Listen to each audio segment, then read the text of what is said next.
అందరికీ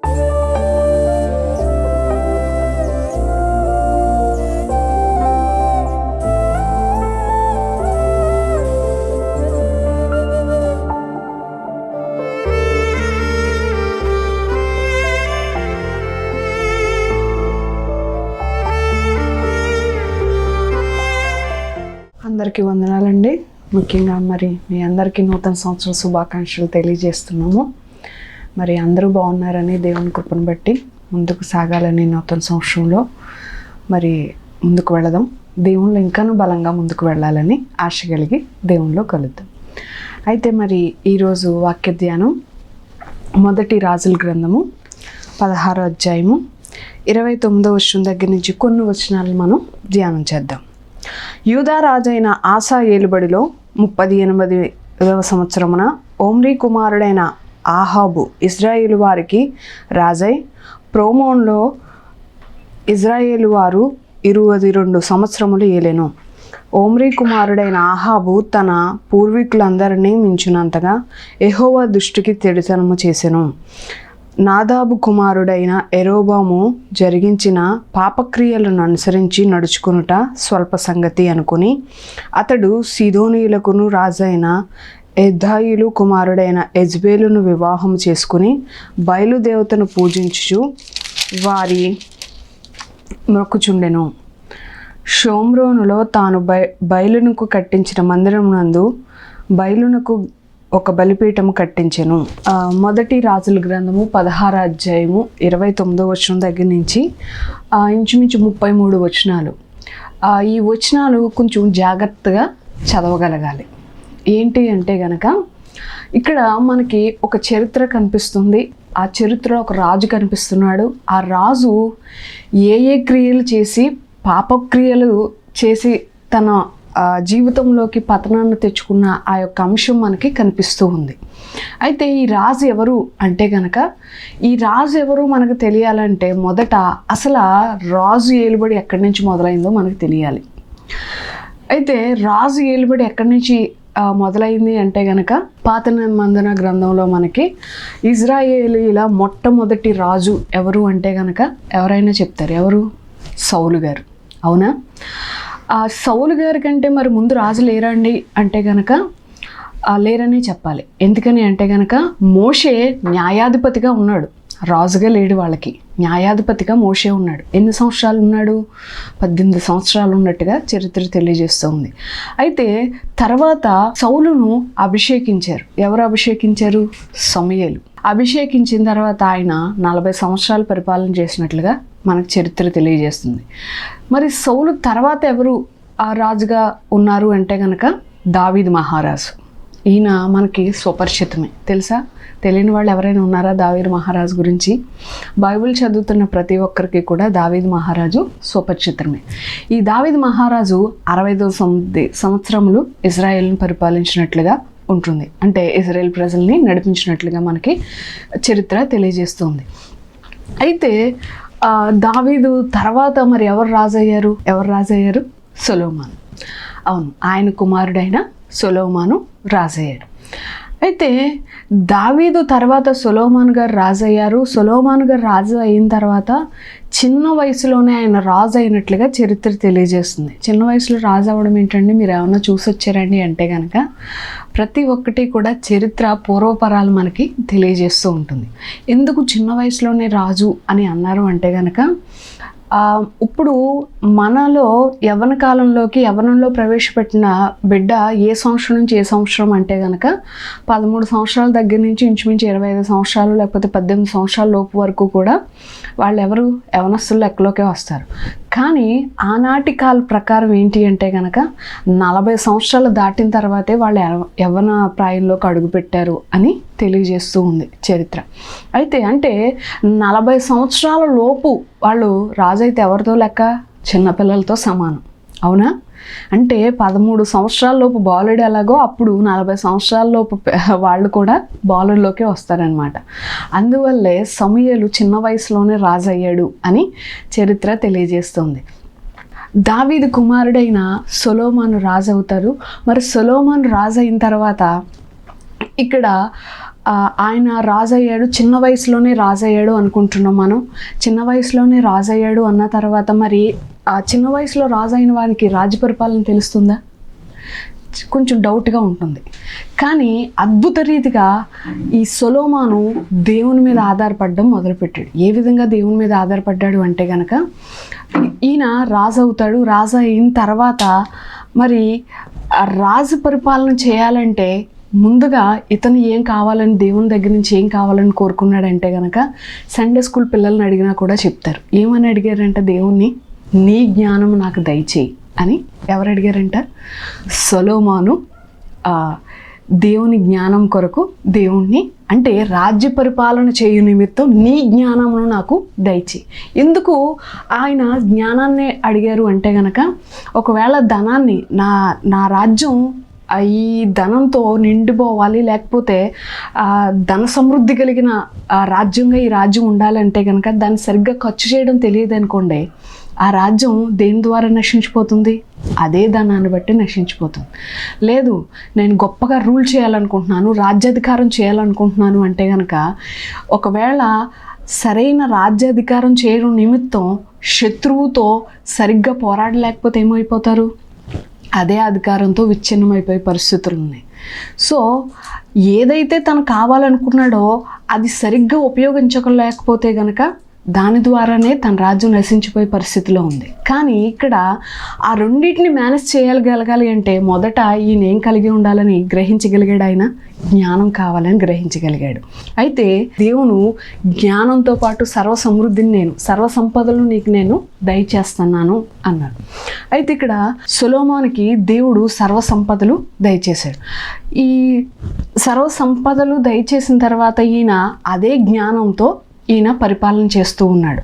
ఈ పరిపాలన ఏ విధంగా చేస్తున్నాడు అంటే గనక, ఇక్కడ ఈ అధ్యాయాల్లో అంటే మొత్తం అన్ని అధ్యాయాలు మనం చదివే టైం లేదు కాబట్టి నేను మీకు అర్థమయ్యడానికి నేను ముందుకు వెళ్ళిపోతూ ఉన్నాను.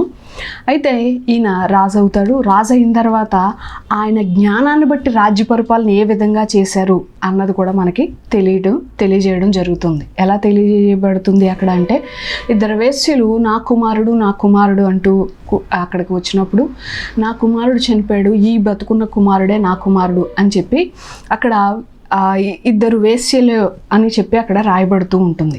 అయితే ఆ కుమారుడి నిమిత్తం ఆ ఇద్దరు తల్లులు పెనుగులాడుతున్నప్పుడు ఈయన జ్ఞానాన్ని ఉపయోగించి ఎవరు నిజమైన తల్లో చెప్పడం జరుగుతుంది. ఆ యొక్క అధ్యాయంలో కనిపిస్తుందా మనకి? తెలుస్తుంది. అయితే అప్పుడు ఆ తల్లి అంటుంది, అయితే ఈ బాబుని చెరో మొక్క చేసి చెరో తల్లికి ఇచ్చేయండి అంటే, అప్పుడు ఆ అసలైన తల్లి బయటకు వచ్చి అంటుంది, లేదు, నా కుమారుడు ఆవిడ దగ్గర అయినా సరే బ్రతుకుంటే నాకు చాలు, కానీ నా కుమారుని చంపొద్దు అంటారు. సో నిజమైన తల్లి ఈమె, ఆ కుమారుని ఈమెకి ఇచ్చేయండి అంటారు. అంటే దేవుని జ్ఞానాన్ని పొందుకున్నాడు. ఆ జ్ఞానం ఆ యొక్క సందర్భంలో ఏ విధంగా ఉపయోగించి రాజ్య పరిపాలన చేశాడు అన్నది కూడా మనకి ఆ తర్వాత అధ్యాయంలో కనిపిస్తూ ఉంటుంది. ఆ తర్వాత మందిరం కట్టాలనుకున్నాడు. దావీదు మహారాజు మందిరం నిమిత్తం అన్నీ సమకూర్చగలిగాడు, కానీ తర్వాత కట్టలేకపోయారు. కానీ ఈ యొక్క సొలొమోను ఆ మందిరం కట్టడం మొదలుపెట్టాడు. అయితే మందిరం కట్టాడు. కనీవిని ఎరగని అద్భుతమైన మందిరాన్ని ఆయన కట్టడం జరిగింది. ఎంత బాగా కట్టాడు అంటే గనక, బంగారంతో ఆ మందిరాన్ని కట్టినట్లుగా దాని యొక్క వర్ణించలేని ఆ స్థితిని బట్టి ఆ మందిరం ఉన్నట్లుగా కూడా మనకి తెలియజేయడం జరుగుతుంది. మందిరం కట్టాడు, తర్వాత బలిని ఏర్పాటు చేస్తారు, ఆ తర్వాత వివాహం జరుగుతుంది, తన నగరు నిర్మించడం జరుగుతుంది, తర్వాత వివాహం చేసుకుంటూ, ఈ వివాహం అయిన దగ్గర నుంచి ఎంతమందిని వివాహం చేసుకున్నాడంటే ఈయన ఇంచుమించు 800 అని అక్కడ సంఖ్య ఉంది. ఇంకా తర్వాత ఇంకా కొంతమంది ఉన్నారు అని చెప్పి ఇంకా అక్కడ ఆ అధ్యాయంలో మనకి సంఖ్య కనిపిస్తూ ఉంటుంది. ఇలా ఉన్నారు. వీరితో పాటు ఏ దేశం నుంచి ఎవరినైతే తీసుకొచ్చారో వాళ్ళతో పాటు అక్కడి యొక్క విగ్రహారాధన పూరితమైన వాటిని కూడా తీసుకొచ్చి ఈయన పెట్టడం, ఆ తర్వాత ఈయన ద్వారానే ఆ దేవుని యొక్క స్థితి గొప్పగా వెళ్ళింది. తర్వాత ఈయన ద్వారానే ఈయన ద్వారానే అక్కడికి రాకూడనివన్నీ రావడం జరిగినాయి, పూజించబడనికూడనివన్నీ పూజించడం జరిగింది. వేటికైతే బలిపీఠాలు కట్టకూడదో వాటికి బలిపీఠాలు కట్టడం జరిగింది. అంటే అక్కడ ఈయన త్రోవ తప్పిపోయిన మార్గాలన్నీ కూడా కనిపిస్తూ ఉన్నాయి. అంటే దారి తప్పిపోయిన వ్యక్తిగా ఉన్నాడు. ఎలాంటి వ్యక్తి అయినా దేవుని కొరకు నిలబడి దేవునితో పోరాడిన వ్యక్తిగా ఉన్నాడు. అలాగే దేవుని జ్ఞానాన్ని సంపాదించిన వ్యక్తిగా ఉన్నాడు. ఆఖరికి ఏమైపోయాడంట, భార్యల ద్వారా వచ్చిన వాటితో విగ్రహారాధన ఐగుప్తు వైపు చూసిన వ్యక్తిగా ఈయన మనకి కనిపిస్తూ ఉన్నాడు. అయితే ఈయన ఈ విధంగా దిగజారిపోవడం అనేది మనకి కనిపిస్తూ ఉంది. అయితే కనిపిస్తూ ఉన్న తర్వాత ఈయన తర్వాత కూడా రాజులు వచ్చారు. వారు ఇంకా ఏ విధంగా ఉన్నారు అంటే కనుక ఒకళ్ళ మించిన వాళ్ళు ఒకళ్ళు అన్నట్లుగా ఉందన్నమాట. ఈయన తర్వాత యెరోబాము రాజు అవుతాడు. యెరోబాము తర్వాత ఇంచుమించు తర్వాత ఇంకొక రాజు కనిపిస్తుంది, నాదాబ్ రాజు అవుతాడు, బహీష్ రాజు అవుతాడు, ఏలా రాజు అవుతాడు, తర్వాత మిమ్రి రాజు అవుతాడు. తర్వాత ఇలా ఇంచుమించు 7 రాజులు వస్తారు. ఎవరి తర్వాత? ఈయన తర్వాత 7 రాజులు వచ్చిన తర్వాత 7వ రాజు ఎవరు? ఆహాబు రాజు. ఈ ఆహాబు రాజు మనకి ఇక్కడ కనిపిస్తున్నారు. ఇప్పుడు ఈ 1వ రాజుల గ్రంథం 16వ అధ్యాయము 29వ వచనం చూసినట్లయితే కనుక మనకి క్లియర్గా కనిపిస్తూ ఉందన్నమాట. ఇప్పుడు చూడండి, యూదా రాజైన ఆసా ఏలుబడిలో 38 సంవత్సరమున ఒమ్రీ కుమారుడైన ఆహాబు ఇశ్రాయేలు వారికి రాజై షోమ్రోన్లో ఇశ్రాయేలు వారిని 22 సంవత్సరములు ఏలెను. ఒమ్రీ కుమారుడైన ఆహాబు ఇప్పుడు రాజుగా ఉన్నాడు. ఎన్నో రాజు? సొలొమోను తర్వాత 7వ రాజుగా ఎవరు వచ్చారంట? ఆహాబు రాజు వచ్చారు. అయితే ఈ 7వ రాజు ఆహాబుగా ఉన్నాడు. మరి ఈయన ఏం చేశాడు అంటే కనుక, అంటే దేవుని చేత ఎన్నుకోబడిన వ్యక్తిగా ఉండి, దేవుని చేత అభిషేకించబడిన వ్యక్తిగా ఉండి, దేవుని జ్ఞానాన్ని సంపాదించిన వ్యక్తిగా ఉండి ఈయన రాజ్య పరిపాలన చేస్తాడు అనుకుంటే కనుక ఈయన చివరికి వచ్చేటప్పటికి దేవుణ్ణి విడిచిపెట్టేసిన వ్యక్తిగా మనకు కనిపించారు. ఎవరు? సొలొమోను.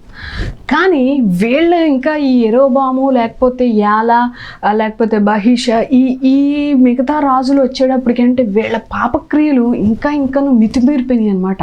అంటే తగ్గడం మరిచిపోయి ఇంకా పెంచుకుంటూ దేవునికి వ్యతిరేకమైన ద్వారంలో, దేవునికి వ్యతిరేకమైన మార్గంలో ముందుకు వెళ్ళడం జరిగింది. అయితే ఈ టైం దగ్గరికి వచ్చేటప్పటికి కూడా ఇప్పుడు ఇక్కడ ఎవరు ప్రవక్తగా ఉన్నారు అంటే గనక ఏలియా ఇక్కడ ప్రవక్తగా ఉన్నాడు. ఈ ఏలియా ప్రవక్తగా ఉండడమే కాకుండా దేవుని వైపు తిప్పబడిన జనాంగంగా వీళ్ళ మార్చు నిమిత్తం కూడా ఈయన ప్రయత్నాలు చేస్తున్న వ్యక్తిగా ఉన్నాడు. వీరి నిమిత్తం దేవునికి మొర్రపెడుతున్న వ్యక్తిగా కూడా ఏలియా మనకి కనిపిస్తూ ఉంటాడు ఇక్కడ. అయితే ఇప్పుడు ఆహాబు రాజుగా ఉన్నాడు. ఈ ఆహాబు రాజు యొక్క పరిపాలన దగ్గరికి వచ్చేటప్పటికి కూడా ఇంకా ఏ విధంగా ఉందంటే మితిమీరిపోయిన పరిస్థితులు కనిపిస్తూ ఉన్నాయి అన్నమాట. ఎందుకు మితిమీరిపోయిన పరిస్థితులు కనిపిస్తున్నాయండి? మీరు ఏమన్నా చూసారండి అంటే కనుక ఈ 16వ అధ్యాయం ఈయన ఎవరు రాజయ్యారు, ఎవరిలోంచి ఈయన రాజయ్యారు, ఎవరిని వివాహం చేసుకున్నారు అని చెప్పి అన్నారు. అయితే ఈయన ఎవరిని వివాహం చేసుకున్నాడు చూడండి, 31వ వచనంలో, నాబోతు కుమారుడైన యెరోబాము జరిగించిన పాపక్రియలను అనుసరించి నడుచుకునుట స్వల్ప సంగతి అనుకుని అతడు సిదోనీయులకు రాజైన ఎద్దాయేలు కుమారుడైన యెజ్బేలును ఎవరిని వివాహం చేసుకున్నాడంటే ఈయన యెజ్బేలు అనేది ఇక్కడ ఫీమేల్ దేవత అనమాట ఈ యెజ్బేల్. అయితే అంటే పేరు పెట్టుకుంది ఈమె మనిషే, కానీ ఈమె ఆ పేరు పెట్టుకుంది, ఈమెను వివాహం చేసుకున్నాడు. ఈమె ఎవరిని తీసుకొచ్చింది అంటే కనుక ఆ యెజ్బేల్ దేవతను తీసుకొచ్చింది. యెజ్బేల్ దేవతతో పాటు యెజ్బేలు ఫీమేల్ దేవత అయితే మేల్ దేవత కూడా ఉండాలి కదా. మరి మేల్ దేవత ఎవరంట? బయలు. ఈ బయలు యెజ్బేలు యొక్క విగ్రహాలను ఈమెను వివాహం చేసుకోవటం వల్ల ఈమెతో పాటు ఆ విగ్రహాలను కూడా ఎక్కడ తీసుకొచ్చిందంట?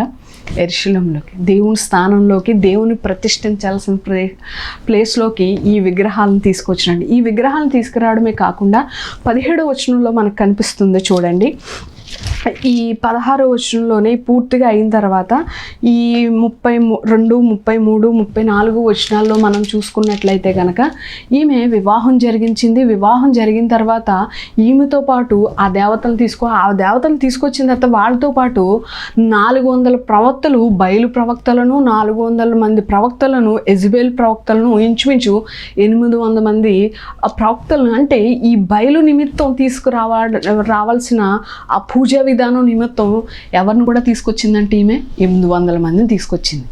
ఈ 800 మంది ఈ తీసుకొచ్చిన తర్వాత ఏ విధమైన పరిస్థితి ఉంది అంటే కనుక అక్కడ వీళ్ళు ఆహాబు రాజుగా ఉన్నాడు, యెజబెలు రాణిగా ఉంది, కానీ వీళ్ళు ఇంకా ఎలా ఉన్నారంటే సైలెంట్ అయిపోయారు. ఇంకప్పుడు రూల్ చేస్తుంది ఎవరు అంటే కనుక రాజ్యంలో ఈ 800 మందిరే. అంటే అక్కడ బయలుకి బలిపీఠాలు కట్టడం జరిగిపోయింది. తర్వాత అక్కడ పూజా విధానాలు మొదలైపోయినాయి. ఇంకా వీళ్ళు చెప్పిందే న్యాయం, వీళ్ళు చేసిందే చట్టం అన్న పరిస్థితుల్లోకి వచ్చేసింది. వాళ్ళు రాజు రాణిగానే ఉన్నారు, కానీ నిమిత్త మాత్రులుగానే ఉన్నారు, జస్ట్ చూస్తూ ఉన్నారంతే. మొత్తం రూల్ చేస్తుంది మొత్తం ఎవరి చేతుల్లోకి వచ్చేసిందంట? వీరి చేతుల్లోకి వచ్చేసింది. వీరి చేతుల్లోకి వచ్చేసి వీరి హ్యాండిల్ చేస్తూ ఉన్నారు. ఇప్పుడు మనం కూడా ఇదే గడ్డు పరిస్థితుల్లో ఉన్నాం. ఈరోజు లోకంలో, సమాజంలో ఏ విధంగా ఉంది అంటే కనుక ఈ పరిస్థితులను ఎదుర్కొంటున్న పరిస్థితుల్లో మనం కూడా ఉన్నాం. ఎందుకంటే దేవుని వైపు చూస్తున్న ప్రతి విశ్వాసికి కూడా ఈరోజు ఈ సమాజంలో ఎదురవుతూ ఉన్నాయి. అవునా కాదా? పరిస్థితులు ఎదురవుతున్నాయా లేదా? అవును. గట్టిగా మైక్ సౌండ్ పెట్టారనుకోండి, మీరు మైక్ పెట్టడానికి లేదు, ఇక్కడ చర్చ్ కట్టడానికి లేదు. ఇలా రకరకాల విశ్వాసులుగా సమాజంలో ముందుకు వెళ్ళాలి అంటే చాలా పరీక్షలు మనం ఎదుర్కోవాల్సి వస్తుంది. అవునా కాదా? అవును, ఎదుర్కొంటున్నాం. కానీ ఇంకా రానున్న పరిస్థితుల్లో ఈ పరిస్థితులు సులువు అవ్వంట. ఇంకా ఏమైపోతాయంట? గడ్డు పరిస్థితులు అయిపోతాయంట. మరి అటువంటి గడ్డు పరిస్థితుల్లో మనం నిలబడగలగాలి. దేవుని వైపు విశ్వాసంతో మనం కూడా చూడగలగాలి. ఆయన యందు నిలిచి ఉండాలి. మనల్ని ఆయన వాడుకోగలగాలి అంటే గనక మనం బలమైన పాత్రలుగా ఆయన యందు వాడబడాలి. హల్లెలూయా. మరి వాడుకోవడానికి ఆయన సిద్ధంగా ఉన్నాడు. వాడబడ్డానికి నిన్ను నువ్వు సిద్ధపరచుకుంటున్నావా? అంటే వీటన్నిటిలో నువ్వు నిలబడగలగాలి అంటే గనక నువ్వు ఎవరిలో బలవంతుడిగా ఉండగలగాలి? లోకంలో కాదు, దేవుని యందు బలవంతునిగా ఉండాలి. దేవుని శక్తిని కలిగిన వ్యక్తిగా నువ్వు ఉండగలగాలి. అవునా? అయితే ఈ 17వ అధ్యాయంలోకి వచ్చేటప్పటికి ఇక్కడ చూడండి, అంతటా గిలాదు కాపురస్తుల సంబంధిలకు తిప్పి కుమారుడైన ఏలియా ఆహాబు వద్దకు వచ్చి, యవన సన్నిధిని నేను నిలబడి ఉన్నానో, ఇజ్రాయేలు దేవుడైన ఆ యెహోవా జీవముతోడు నా మాట ప్రకారం గాక అని చెప్పి ఈయన ఒక సవాల్ చేస్తున్నాడు అనమాట. ఏంటి ఆ సవాల్ అంటే కనుక, ఈ సంవత్సరంలో మంచైనను వర్షమైనను పడదని ప్రకటించెను అంటున్నారు. అంటే ఈయన సవాల్ చేస్తున్నారు. ఎవరికి సవాల్ చేస్తున్నారు? 800 మంది ప్రవక్తలకి. అంటే ఎవరినైతే యెజబెల్ రాణి తీసుకొచ్చిందో వాళ్ళకి ఈయన సవాల్ చేస్తున్నాడు అనమాట. ఏలియా అక్కడ నిలబడమే కాకుండా ఆ 800 మందికి ఒక్కడగా నిలబడి సవాల్ చేస్తున్నాడు. ఏమని సవాల్ చేస్తున్నాడో ఇప్పుడు చూడండి.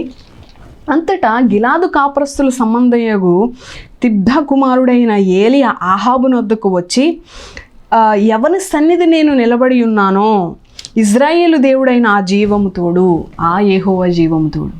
ఏలియా వంటి ఆత్మను నీవు కూడా పొందుకుని దేవుని కొరకు ఈరోజు నీవు నేను కూడా నిలబడాలనుకుంటే గనక ఆ రోజు ఏలియాలో కనిపించిన 5 లక్షణాలను ఈరోజు మనం కూడా కలిగి ఉండాలి. హల్లెలూయా. ఏంటి 5 లక్షణాలు అంటే, మొదటి లక్షణం ఏంటి అంటే గనక ఈయన ఒక మాట అంటున్నాడు. ఏమని అంటున్నాడు? నేను యవన సన్నిధిని నేను నిలబడి ఉన్నాను. యవన సన్నిధిని నిలబడి ఉన్నాడు అంటే దేవుని సన్నిధిలో నిలబడి ఉన్నాను అని చెప్పి మనకు అర్థమవుతుంది. ఆ మాట చదువుతున్నాం కాబట్టి. మరి అవతల వారికి అర్థం కావాలి అంటే కనుక, లేకపోతే ఈయన చెప్పింది వాళ్ళకి అర్థం అవ్వాలి అంటే, ఈయన ఇంత ధైర్యంగా మాట్లాడడానికి గల ఆ యొక్క మాట రావడానికి గల సంబంధం ఏమిటి అంటే కనుక, ఈయన మొదట దేవునితో సంబంధాన్ని కలిగిన వ్యక్తిగా ఉన్నాడు. అంటే దేవుని సంబంధిగా ఉన్నాడు. ఎవరు? ఏలియా. అంటే మనం కూడా చాలా సంబంధాలను కలుపుకోవాలని ఆశ కలిగి ఉంటాం ఈ లోకంలో. అవునా కాదా? మన ఇంట్లో ఒక పాప ఉందనుకోండి, మనకంటే తక్కువగా ఉన్న కుటుంబాల్లో ఇవ్వడానికి ఇష్టపడతామా? మనకంటే ఎక్కువగా ఉన్న కుటుంబాల్లో ఇవ్వడానికి ఇష్టపడతామా? మనకంటే ఎక్కువగా ఉన్న కుటుంబాల్లో ఇస్తే పాప సుఖపడుతుంది అన్నట్లుగా ఆశ కలిగి మన మీద 1 ఇంచు 2 మెట్లు 3 మెట్లు పైన ఉన్న వాళ్ళనే చూస్తాం, కానీ కింద ఉన్న వాళ్ళని మనం చూడం. అంటే నీకంటే అధికంగా ఉన్నవారి వైపు వారితో సంబంధం కలుపుకోవడానికి నువ్వు ఆశ కలిగి ఉండొచ్చు. కానీ ఇక్కడ ఏలియా కూడా సంబంధాన్ని కలిగి ఉన్నారు. ఎవరితో సంబంధాన్ని? లోకంలోనూ లోకస్తులతోనూ కాదు. ఎవరితో సంబంధాన్ని కలిగి ఉన్నాడంట? దేవునితో సంబంధాన్ని కలిగిన వ్యక్తిగా ఉన్నాడు. అంటే దేవుని సంబంధిగా ఆయన ఉన్నాడు కాబట్టి అంత ధైర్యంగా మాట్లాడుతున్నాడు. నేను ఎవరి సన్నిధి నిలిచి ఉన్నానో తెలుసా అన్నారు. నేను ఎవరి సన్నిధిలో నిలిచి ఉన్నాను? నేను దేవుని సంబంధిని కాబట్టి దేవుని సన్నిధిలో నిలిచి నేను ధైర్యంగా మాట్లాడుతున్నాను అని చెప్పి ఏలియా గారు అంటున్నారు. అంటే ఏలియాలో ఉన్న మొదటి లక్షణం ఏంటంట? ఈయన ఎవరి సంబంధిగా ఉన్నాడు? దేవునితో సంబంధాన్ని కలిగిన వ్యక్తిగా ఈయన ఉన్నాడు. అంటే దేవుని సంబంధిగా ఏలియా ఉన్నారు. మరి నువ్వు ఈరోజు ఏ సంబంధాన్ని కలిగి ఉన్నావు? నువ్వెవరితో సంబంధాన్ని కలిగి ఉన్నావు? ఎవరితో సంబంధాన్ని పెంచుకోవాలని ఈరోజు నువ్వు ఆశపడుతున్నావు? ఒకవేళ లోకంలోనూ లోకస్తులతోనూ మనుషుల వైపుతో చూసి మనం సంబంధాన్ని కలిగి ఉండాలని ఆశ కలిగి ఉన్నామేమో. కానీ దేవుని అంటున్నాడు, దేవునితో సంబంధాన్ని కలిగి ఉండాలిగా ఆయన కోరుకుంటున్నాడు. మరి అదే కోరిక ఈరోజు నీలో ఉందా? ఉంటే గనక మనం కూడా ఏలియా వంటి ఆత్మను పొందుకున్న వారిగా మనం ఉంటాం. అంటే మొదటిది ఏలియాలో ఉన్న లక్షణం ఏంటంట? ఆయన దేవుని సంబంధిగా ఉన్నాడు. మరి 2వ లక్షణం ఏంటంటే కనుక చూడండి ఇక్కడ. నేను ఎవరి సన్నిధిని నిలిచి ఉన్నానో ఇశ్రాయేలు దేవుడైన ఆ జీవము తోడు. ఎవరు? యెహోవా. అయితే ఈయన ఎవరితో? మొదటిదైతే దేవుని సంబంధిగా ఉన్నాడు. రెండవదైతే ఎవరితో? ఆయన యెహోవా జీవము తోడు. అంటే నేను దేవునితో కలిసిన వ్యక్తిగా, దేవుని చూచి మాట్లాడుతున్న వ్యక్తిగా నేను ఉన్నాను అన్నాడు. అంటే ఈయన ఇంత ధైర్యంగా మాట్లాడడానికి గల కారణం ఏంటి అంటే కనుక దేవునితో నడిచిన వ్యక్తిగా ఉన్నాడు. ఎవరు? ఏలియా. ఈరోజు దేవునితో నడిచే వ్యక్తిగా నువ్వు ఉండాలని ఆశ కలిగి ఉన్నావా? ఏలియా దేవుని సంబంధిగా ఉన్నాడు, దేవునితో నడుస్తున్న వ్యక్తిగా ఉన్నాడు, దేవుని చూచి మాట్లాడుతున్న వ్యక్తిగా కూడా ఆయన ఉన్నాడు. అంటే మరి ఈరోజు దేవుని చూచేవానిగా ఉన్నావా అంటే దేవుని చూడడం అసాధ్యం కదండి అంటారు. నిజమే, నువ్వు ఆయన ఆత్మస్వరూపుడుగా ఉన్నావు, శరీర సంబంధంగా నువ్వు చూడలేకపోవచ్చు. కానీ నీ క్రియల ద్వారా దేవుని పోలికను చొప్పున నడుచుకుంటున్నప్పుడు నువ్వు ఆయన్ని చూచే వ్యక్తిగానే నడవచ్చు ఈ సమాజంలో. అంటే ఆయన పోలి నడుచుకున్న వ్యక్తిగా నువ్వు ఉంటే గనక దేవుని ఇతరులకు చూపించే స్వభావాన్ని నువ్వు కలిగి ఉంటావు. కానీ ఏలియా అంత గడ్డు పరిస్థితుల్లో కూడా దేవుని కొరకు నిలబడిన వ్యక్తిగా ఉన్నాడు. అందువల్లే ఈయనలో ఏ తప్పుదము అక్కడ లేదు కాబట్టి అంత ధైర్యంగా, అంత డీవిగా ఆయన మాట్లాడడానికి, ఆయన సవాల్ చేయడానికి సరిపోతుంది. ఈరోజు మన జీవితంలో కూడా మనం ధైర్యంగా మాట్లాడదాం అనుకుంటాం, కానీ కొన్నిసార్లు ఏం చేసాం? తడబడిపోతాం. ఎందుకని? మనలో ఏదైనా లోపాలు అవి బయటకు కనిపించకుండా మేనేజ్ చేయగలం, కానీ మన మనస్సాక్షికి అయితే అవి కనిపిస్తూనే ఉంటాయి. ఇవి లోపల పెట్టుకుని నువ్వు ఎలా మాట్లాడగలుగుతున్నావు? ఇది లోపల నీలో ఉండి ఇది తీయకుండా నువ్వు దీన్ని కొనసాగిస్తూ ఎలా ఇంత ధైర్యంగా మాట్లాడగలుగుతున్నావు అని మనస్సాక్షి మనల్ని గద్దిస్తూనే ఉంటుంది. కాబట్టి ఇలాంటి గద్దింపు వచ్చినప్పుడు దేవునికి హేయకరమైన వాటిని విడిచిపెట్టి దేవుని పోలిక చొప్పున దేవుని చూచుచూ నడిచేవారుగా మనం ఉండగలగాలి. ఇక్కడ దేవుని సంబంధిగా ఏలియా ఉన్నాడు, అలాగే దేవునితో నడిచిన వ్యక్తిగా ఏలియా ఉన్నాడు, దేవుని చూచిన వ్యక్తిగా కూడా ఏలియా ఉన్నాడు. అలాగే ఇంకొక మాట ఏంటి అంటే కనుక ఐడెంటిటీ. ఈరోజు ఐడెంటిటీ లేకుండా మనం ఎక్కడికైనా వెళ్ళగలమా? వెళ్ళలేం. ఇప్పుడు బస్సు ఎక్కాలన్నా కూడా లేడీస్ అయితే ఏం చూపించాల్సి వస్తుంది? ఐడెంటిటీ, ఆధార్ చూపించాల్సి వస్తుంది, చూపించే ఎక్కాల్సి వస్తుంది. అంటే ఈ లోకంలో ప్రతి ఒక్కరి వ్యక్తికి ఐడెంటిటీ, తనకంటూ ఒక ఐడెంటిటీ మాత్రం ఉందా లేదా? ఉంది. అలాగే కానీ ఆనాటి కాల పరిస్థితుల్లో, అలాంటి గొడ్డు పరిస్థితుల్లో ఏలియా ఐడెంటిటీ ఎవరై ఉన్నారు? దేవుడై ఉన్నాడు. హల్లెలూయా. మరి ఈరోజు ఈ సమాజంలో లేకపోతే ఈ పరిస్థితుల్లో నీ ఐడెంటిటీ ఎవరై ఉన్నారు? ఎవరిని నువ్వు ఎన్నుకున్నావు? ఎవరిని ఐడెంటిటీగా నువ్వు చెప్పగలుగుతున్నావు అంటే కనుక ఆ రోజు ఏలియా చెప్పినట్లుగా మనం కూడా చెప్పగలగాలి.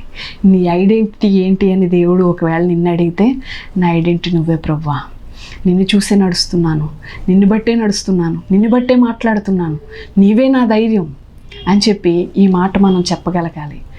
చెప్పే ధైర్యం ఈరోజు నీలో ఉందా? చెప్పగలుగుతున్నావా? ఒకవేళ దేవుడు నిన్ను అడిగితే ఈ సమాధానం నీ నోట్లో సిద్ధంగా ఉందా? ఉండగలగాలి. నీ నోట్లో కంటే మొదట నీ హృదయంలో సిద్ధంగా ఉండాలి. ఎందుకంటే హృదయంలో ఉన్నదే నోట్లోంచి వస్తుందంట. అలాగే 5వదిగా ఈయన మాట్లాడుతున్నాడు. ఇక్కడ చూడండి, ఇశ్రాయేలు దేవుడైన యెహోవా జీవము తోడు, నా మాట ప్రకారము జరుగునుగాక. అంటే 800 మందికి అక్కడ ఆపోజిట్ ప్లేస్లో ఉంటే గనక ఆ 800 మందికి ఒక్కడు సమాధానం చెప్తున్న వ్యక్తిగా ఈయన కనిపిస్తూ ఉన్నాడు. అంటే ఈయన ధైర్యం కలిగి మాట్లాడుతున్న వ్యక్తిగా ఉన్నాడు. అంటే దేవుని శక్తి కలిగిన వ్యక్తిగా ఉన్నాడు. అంటే దేవుని శక్తి ఈయనలో పనిచేస్తుంది కాబట్టే అంత ధైర్యంగా అంతమందిలో ఈయన ఆహాబు రాజు ఎదుటకు వచ్చి మాట్లాడుతున్నాడు. ఆహాబు రాజు ఎదుట రాజు సముఖంలో నిలబడి అక్కడే ఆ 800 మంది కూడా ఉన్నారు. ఆ 800 మందికి ఆహాబు రాజుకి ఒకేసారి సవాల్ చేస్తున్న వ్యక్తిగా ఉన్నాడు.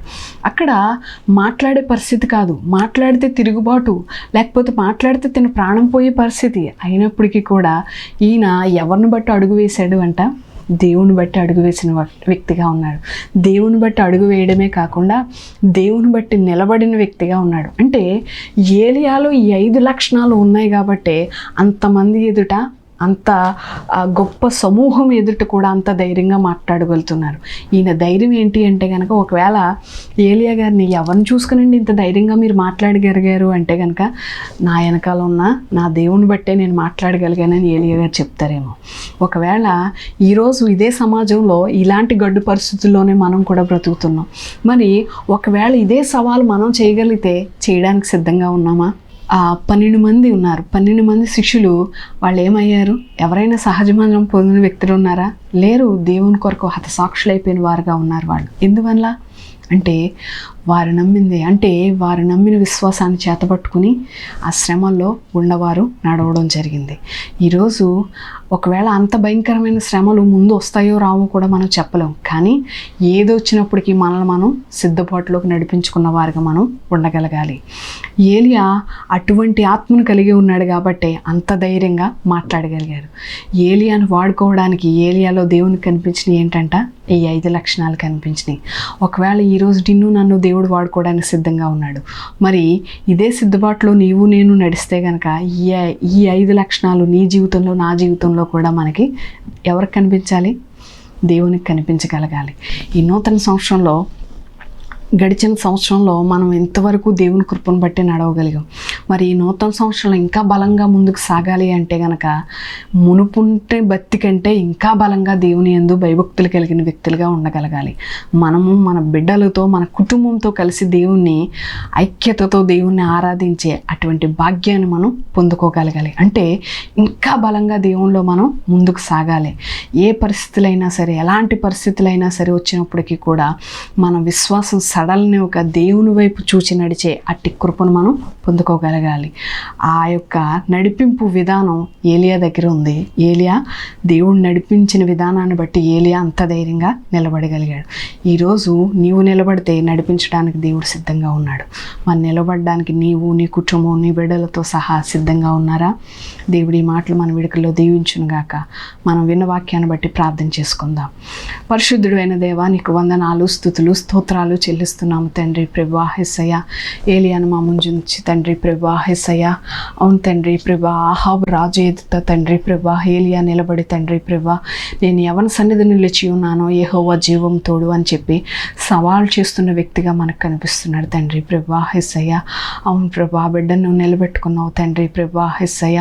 అంత ధైర్యంగా అతను మాట్లాడడానికి గల కారణం ఏంటి అంటే గనక, అతను నీ సంబంధిగా ఉన్నాడు, నీతో నడిచిన వ్యక్తిగా ఉన్నాడు, నిన్ను చూచుచున్న వ్యక్తిగా ఉన్నాడు, నీ ఐడెంటిటీని కలిగిన వ్యక్తిగా ఉన్నాడు, నీ యొక్క శక్తిని కలిగిన వ్యక్తిగా ఉన్నాడు అని చెప్పి మాకు తెలియజేసావు తండ్రి ప్రభా యేసయ్య. అవును తండ్రి, ఈరోజు మేము కూడా తండ్రి ప్రభా యేసయ్య ఏలియా వంటి ఆత్మను కలిగిన వారుగా, ఏలియా వంటి దగ్గర ఉన్న అటువంటి లక్షణాలను కలిగి ఉన్న వారుగా మేము కూడా ఉండగలగాలని ఆశ కలిగి ఉన్నాం తండ్రి ప్రభా. ఎవరైతే వాక్యం వింటున్నారో తండ్రి ప్రభా యేసయ్య, వారి హృదయాలతో మీరు మాట్లాడమని అడుగుచున్నాము తండ్రి ప్రభా యేసయ్య.